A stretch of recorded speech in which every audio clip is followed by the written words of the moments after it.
Pemirsa, masa kanak-kanak adalah yang paling bahagia bagi kita. Kita bisa bermain-main dengan bebas dan leluasa tanpa beban. Namun beberapa anak di Indonesia berikut ini tidak bisa merasakan hal-hal yang menyenangkan tersebut karena keadaan tertentu. Berikut 7 kisah haru anak-anak di Indonesia, Resti on the spot.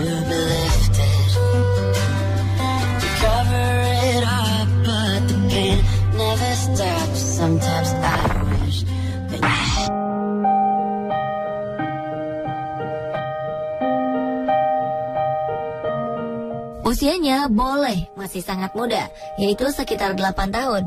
Tapi karena kondisi ekonomi yang sangat minim, Aisyah harus memikirkan kondisi ayahnya yang sedang sakit selama 2 tahun terakhir. Anak-anak di usia Aisyah seharusnya sudah duduk di bangku sekolah dasar. Namun Aisyah sama sekali tidak memikirkan hal itu. Aisyah harus melewatkan kesehariannya dengan mengurus ayahnya yang terbaring lemah di beca. Mulai dari memandikan hingga memberi makan. Ayah dan anak ini terpaksa menjadi gelandangan sejak ayah Aisyah menderita penyakit paru-paru akut, sehingga tidak bisa lagi mencari nafkah. Sementara sang ibu telah berpisah dengan ayahnya beberapa tahun sebelumnya. Hebatnya mereka tidak pernah meminta-minta, namun kadang ada saja yang menaruh belas kasihan dan memberi mereka sedikit uang untuk bekal hidup. Dengan tubuhnya yang kecil, Aisyah mendorong beca ayahnya tak tentu arah. Mereka sering mampir di emperan Masjid Raya di Jalan Sisingamangaraja, Medan, Sumatera Utara. Karena ramai diberitakan media, bantuan dari pejabat kota Medan datang dan membawa ayahnya ke rumah sakit untuk mendapatkan perawatan. Aisyah pun lega karena pemerintah kota Medan berjanji membiayai pendidikan Aisyah sampai sekolah menengah atas. Kegembiraan Aisyah pun tidak dapat disembunyikan ketika dia mendapat seragam dan peralatan sekolah yang disumbangkan para warga yang simpati kepadanya.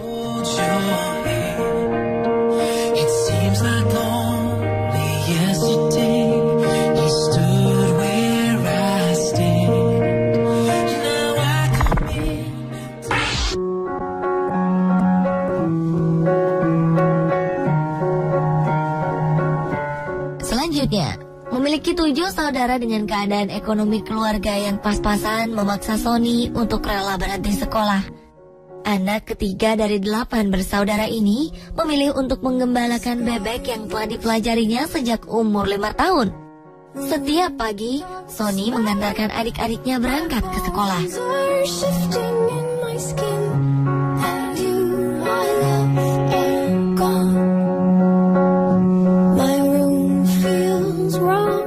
Setelah itu, Sony pun memulai pekerjaannya menggembalakan bebek.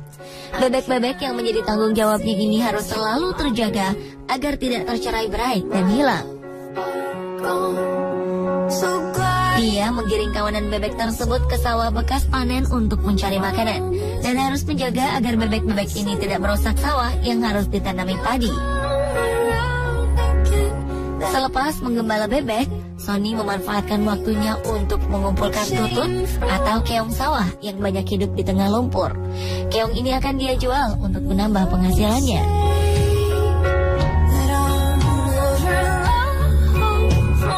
Sadar akan kondisi ekonomi keluarganya yang serba kurang, Sony pun tidak pernah mengeluh.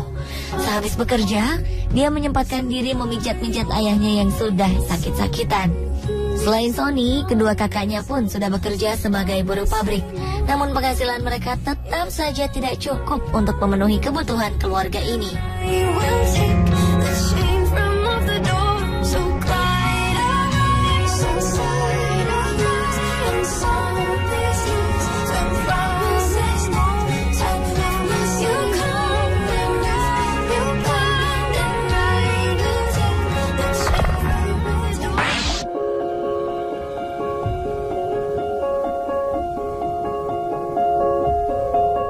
Menjadi sulung dari 5 bersaudara membuat Nanang merasa bertanggung jawab atas kehidupan keluarganya. Ayah yang seharusnya menjadi kepala keluarga dan teladan baginya malah tidak pernah memberi nafkah. Tidak hanya itu, ibunya pun kerap menjadi korban kekerasan ayahnya. Keadaan inilah yang membuat Nanang bertekad menjaga ibu dan adik-adiknya dan membawa mereka keluar dari lingkaran kemiskinan. Setelah selesai memandikan adik-adiknya dan membantu ibu mengurus rumah, Nanang pergi mencari rebung di tepi hutan. tidak mudah mendapatkan rebung-rebung itu. Nanang harus jeli memilih tunas rebung yang enak dimakan.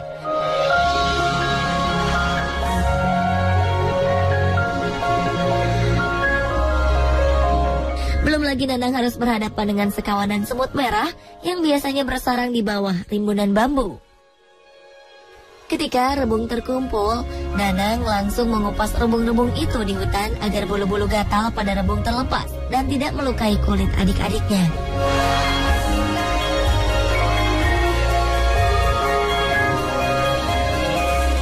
Di perjalanan pulang, Nanang menyempatkan diri mencari keong emas di tepi danau untuk menambah penghasilannya. Di danau ini juga Nanang melepaskan penat dan memakan bekal makanannya yang berupa kepala nasi sisa kemarin.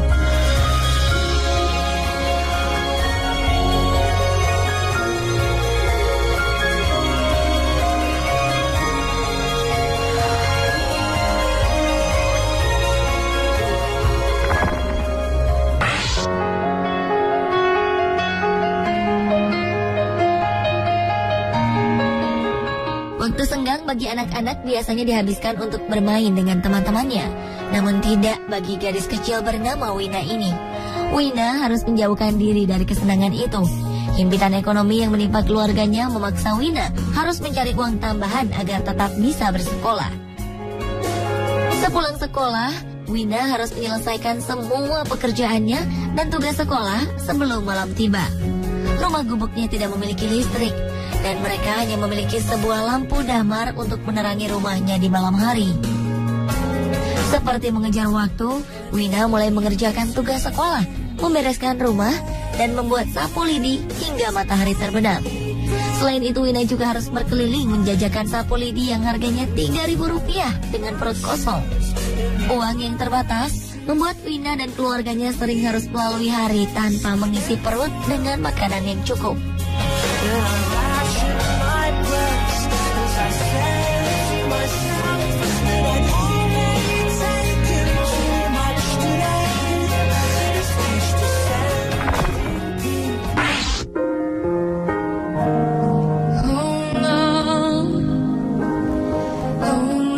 Kecil-kecil cabai rawit. Ungkapan ini cocok untuk ketiga bersaudara ini. Kecil-kecil sudah menjadi tulang punggung keluarga. Setiap harinya, Suni, Lasma, dan Lasih pergi ke sawah yang berlumpur bukan untuk bermain seperti anak lainnya, melainkan mencari belut demi sesuap nasi di rumah. Sesuap nasi bukan hanya kiasan, tetapi ungkapan yang sebenarnya bagi keluarga mereka. Ayah yang sakit-sakitan di rumah membuat mereka harus membantu sang ibu bekerja mencari uang agar mereka bisa melanjutkan hidup. Berbekal air putih untuk menahan lapar dan cacing yang ditangkap dari kandang tetangga untuk umpan belut, Suni dan adik-adiknya berangkat ke sawah. Dengan instruksi dari Suni, Lasma dan Lasih pun langsung mencari sarang-sarang belut di tengah-tengah lumpur di sawah. Tangan-tangan kecil itu juga harus gesit menangkap belut-belut yang licin dan lincah itu. Selesai menangkap belut, Suni, sang kakak, menyempatkan diri mencari kayu buangan untuk bahan kerja ayah yang hanya bisa membuat sarang burung pesanan orang. Waktu bermain mereka memang terbuang dengan bekerja. Namun Suni, Lasma, dan Lasih tetap bahagia menjalani hidupnya.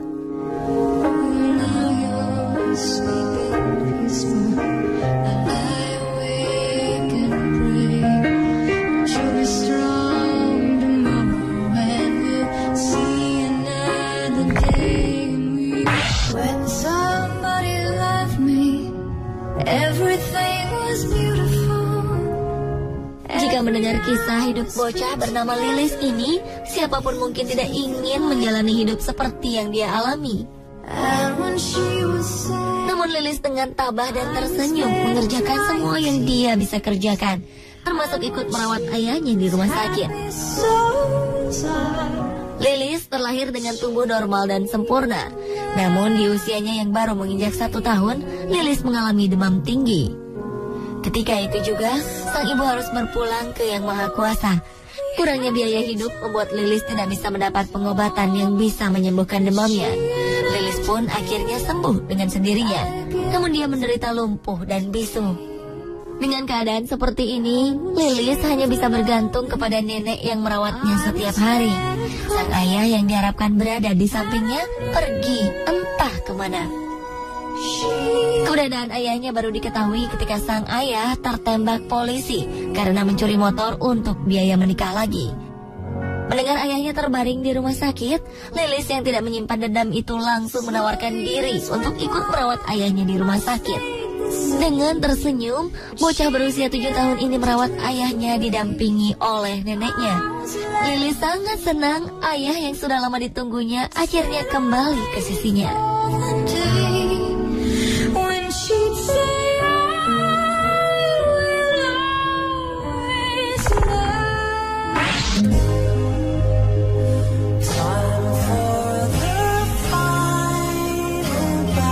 Jika memiliki niat untuk berusaha, apapun bisa dikerjakan untuk menyambung hidup. Mungkin inilah yang ada di benak Adriani ketika memutuskan untuk bekerja di pabrik pembuat meja untuk membaca Al-Quran. Di pabrik ini dialah satu-satunya anak perempuan yang menjadi pekerjanya. Lainnya adalah laki-laki. Meskipun perempuan, Adriani tetap mengerjakan apa yang dilakukan oleh rekan-rekan kerjanya, seperti mengamplas kayu jati berukir, memoles, dan membelitur hingga meja siap pakai. Pekerjaan ini memang bukan hal yang mudah dikerjakan. Ketika pertama kali mengerjakannya, Adriani sering mendapat komplain dari atasannya. Namun dengan usaha yang gigih selama 2 tahun, hasil kerjanya pun sudah bisa memuaskan pemilik usaha.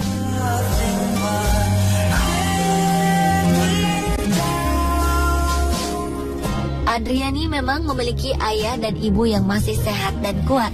Mereka juga masih bekerja. Sang ibu pembuat tempe gembus untuk dijual ke pasar, sementara sang ayah bekerja di pabrik pembuat tahu.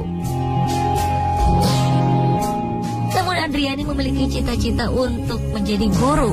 Inilah yang membuat dia gigih bekerja agar bisa membantu orang tuanya membiayai sekolahnya dan sekolah kedua adiknya.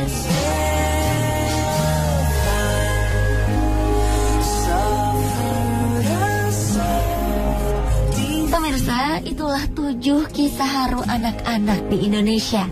Semoga perjuangan mereka menjadi inspirasi Anda.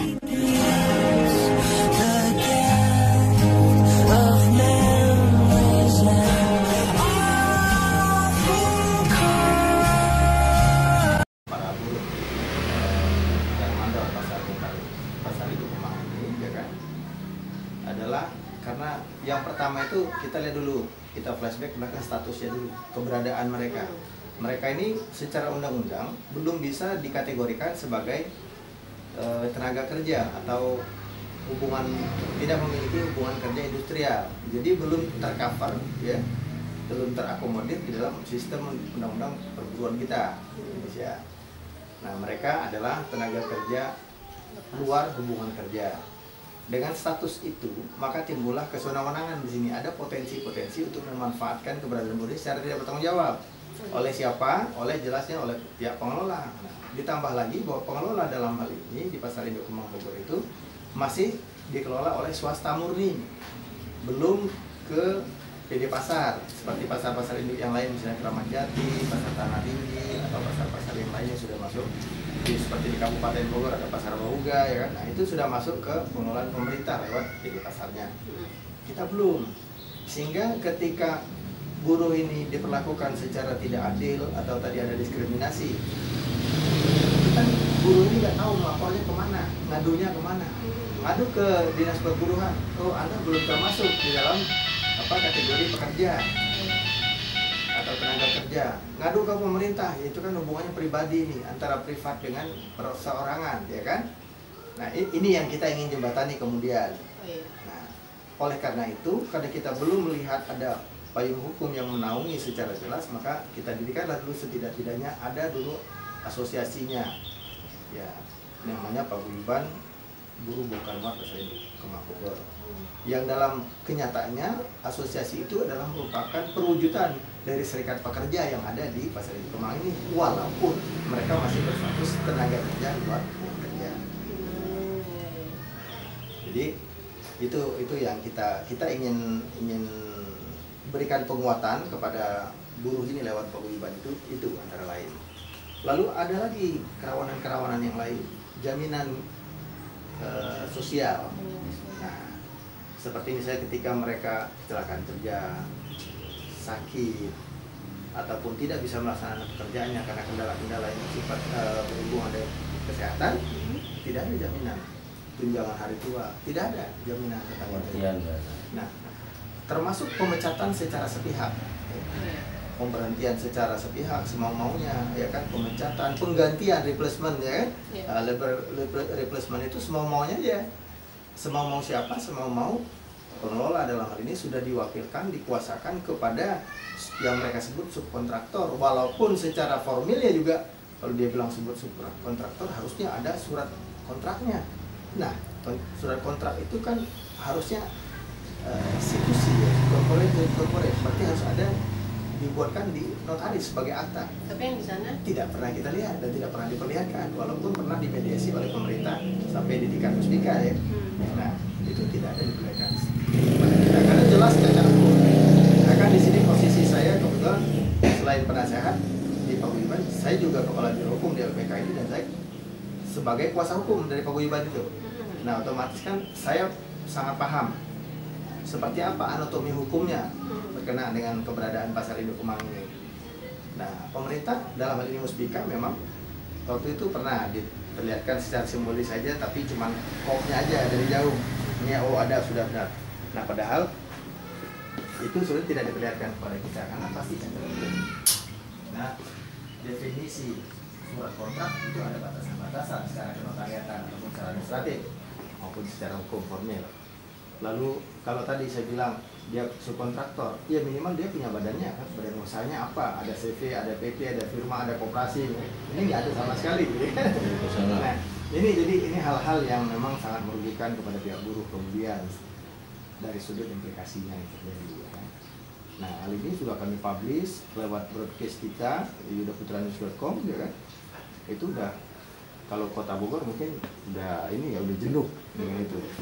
Tapi di tingkat nasional pasti juga sudah ada yang membaca, tetapi memang belum ada kemauan politik nih. Kalau saya bilang itu kemauan politik, goodwill dari pemerintah untuk menuntaskan permasalahan-permasalahan seperti ini memang belum kuat. Nah, ini kita sinyalir dari media sosial begitu panjang tapi tidak membuahkan hasil, kan gitu kan? Begitu banyak pengaduan di sana sini tapi tidak mendapat tanggapan.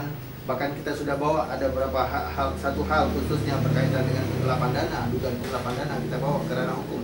Sudah kita laporkan di Polresta, tetapi ternyata juga masih belum berjalan sampai hari ini, start gitu kan. Ini kita lihat belum ada kemauan politik yang sungguh-sungguh dari pemerintah. Ya mungkin kami berharap dari rekan-rekan mahasiswa ini bisa menjadi paling tidak menjadi suatu pembelajaran ya untuk rekan-rekan yang lain, kemudian sempat menjadi diskusi umum lah di lingkungan kampus, mudah-mudahan bisa suatu hari bisa keluar ya kan. Nah, ini juga sebagai suatu ilustrasi bahwa kalau sekarang Grace ini menemukan kasus perburuhan yang ternyata belum di-cover oleh undang-undang perburuhan baru satu di sini. Tapi ternyata sesungguhnya di Indonesia ini sangat banyak kejadian seperti ini, hanya belum mencuat ke ranah publik. Ini harusnya menjadi, saya berharap rekan-rekan dan di sini bisa menjadikan ini suatu kajian spesifik tapi sifatnya universal gitu ya kan, sehingga nanti kita akan bersama-sama bergandengan tangan mendorong pemerintah untuk mempersiapkan satu regulasi yang bisa mengakomodir kepentingan-kepentingan, karena faktanya mereka ini buruh, iya kan? Tapi bagaimana mungkin mereka tidak di-cover oleh undang-undang perburuan? Itu dia, Pak. Padahal di dalam pasal 26, 28, pasal 32 kalau 33 ya kan. Nah, itu memuat antara lain pokok-pokok undang-undang Indonesia itu, undang-undang Indonesia memuat pokok-pokok hak untuk mendapatkan pekerjaan yang layak, ya kan, mendapatkan perlindungan oleh negara di dalam menjalankan mata pencaharian, mencari nafkah dan seterusnya. Tetapi dalam prakteknya kan itu tidak berjalan. Inilah, itu harapan saya. Kalau untuk ini sekarang, kalau dulu itu, kalau saya sih pengen review aja ya dari kayak awalnya siapa yang mencetuskan, terus tujuannya sampai saat ini kendalanya apa aja. Siapa yang mau cerita? Untuk dari awalnya dulu, dari tahun berapa? Jadi buruh ini mulai ada di pasar induk itu kira-kira tahun 2001. Dan itu tepat bersamaan dengan setelah berdirinya pasar Induk Kemang itu sudah ada, walaupun waktu itu kontraktor pengelolanya belum yang sekarang, ya kan. Itu ada beberapa peralihan tuh dari sejak berdirinya. Lahannya sendiri awalnya itu punya namanya Teknik Umum, perusahaan teknik yang bernama Teknik Umum, PT juga. Nah, kemudian dibebaskan oleh PT Pradita Sakti. Kemudian Pradita Sakti itu membuatlah infrastrukturnya, kemudian dikontrakkan atau disubkontrakkan kepada pengembangnya, yaitu PT Galvindo Ampuh. Kedua-dua PT ini sebetulnya secara korporat memang berdiri sendiri, tetapi pemiliknya sebetulnya orang yang sama, bersaudara, satu abangnya satu adiknya, gitu kan. Lalu kedua-duanya juga memiliki core bisnis itu tidak ada kaitan dengan pasar, pengelolaan pasar apalagi. Mereka hanya di hasil mineral, tambang dan mineral yang Pradita Sakti itu, sedangkan Galvindo Ampuh ini ada di baja dan konstruksi baja, galvanis, ya kan, pemuliaan baja. Lalu kemudian karena entah bagaimana perjanjian dengan pemerintah yang sampai saat ini juga masih kami investigasi terus, ya kan, berpindah tangan pengelolaannya itu ke PT Galvindo Ampuh yang memang tadi core bisnisnya tidak ada berkaitan dengan manajemen pengelolaan pasar. Ya. Mereka miskin manajemen di sebetulnya, ya kan, pengelolaan pasar induk. Nggak tahu seperti apa pasar induk itu, ya kan, mengelolanya bagaimana, kemudian mempersiapkan SDM bagaimana, rekrutmennya juga nggak tahu. Oleh karena itu di awal-awal 2001 itu mereka menggandeng tokoh masyarakat. Nah, di sini kan waktu itu masih desa Cibadak, Kayu Manis itu masih desa itu, ya kan. Nah, kepala desa yang disebut lurah kemudian, tapi tetap statusnya desa waktu itu. Nah, lurah itu adalah Lurah Cece, Lurah Haji Cecep Sarwani. Nah, itulah yang kemudian melalui Haji Romli dulu, tokoh masyarakat, itu abangnya Lurah Sarwani, Cecep Sarwani. Kemudian setelah itu dilimpahkan kepada Cecep Sarwani kemudian merekrutlah beberapa orang rekan-rekan dia yang memang sudah bermain di ranah di pasar anyar, pasar apa. Nah, itu kemudian ditunjuk sebagai mandor yang kemudian ditugasi merekrut para buruh di bawah mandor-mandor tadi. Lalu setelah beberapa tahun itu berjalan, mulai ini ada permainan, ya kan, kepentingan. Nah, itu ketika mulai ada mandor-mandor mereka itu udah kontraktor bongkar muat udah kebentuk belum sih? Belum, itu baru namanya Kepala Subunit Bongkar Muat. Jadi masih langsung di bawah struktur organisasi PT Galvindo Ampuh. Kalau sekarang kan udah terpisah di luar dengan adanya kontrak. Itu baru-baru ini aja 2015. Sebetulnya itu cuma kamuflase. Nah, yang buat ngeles-ngeles doang. Itu disebutnya koordinator. Dulu koordinator sub bongkar muat, subunit. Kalau Pak Nana ini dia sejak tahun kalau nggak salah 2013 ya, dia mau mulai mencetuskan pendirian paguyuban bongkar muat yang tadi saya sebutkan esensinya sebetulnya adalah bentuk dari pengejawatahan dari Serikat Pekerja itu 2013. Tapi di saat itu belum ada kontraktor bongkar muat. Belum ada. Gitu. Nah, orang-orangnya tetap yang itu juga, buruhnya, mandornya tetap yang itu juga. Nah, yang sejauh ini kemudian ketika kita sudah launching paguyuban ini dan sudah disahkan oleh pengadilan Kota Bogor, artinya sudah memiliki kekuatan hukum, ya kan? Nah, mulailah si Galvindo ini merasa terawasi gitu kan, karena kalau dulu kan nggak ada yang mengerti tentang manajemen pasar. Sekarang kita pelan-pelan sudah mengupgrade diri kita dan mulai memahami satu persatu persoalan-persoalan yang ada. Nah, mereka merasa terawasi, mereka gerah, kemudian dicarilah jalan untuk menutup atau meniadakan, mengeliminir gitu, ya kan. Nah, lewat apa? Pelemahan. Apa bentuknya? Mulai ada pemecatan, replacement, penggantian orang, pemecatan para mandor, ya kan. Nah, para mandornya dipecat, digantikan dengan orang-orang mereka, orang baru, kemudian. Tapi buruhnya enggak.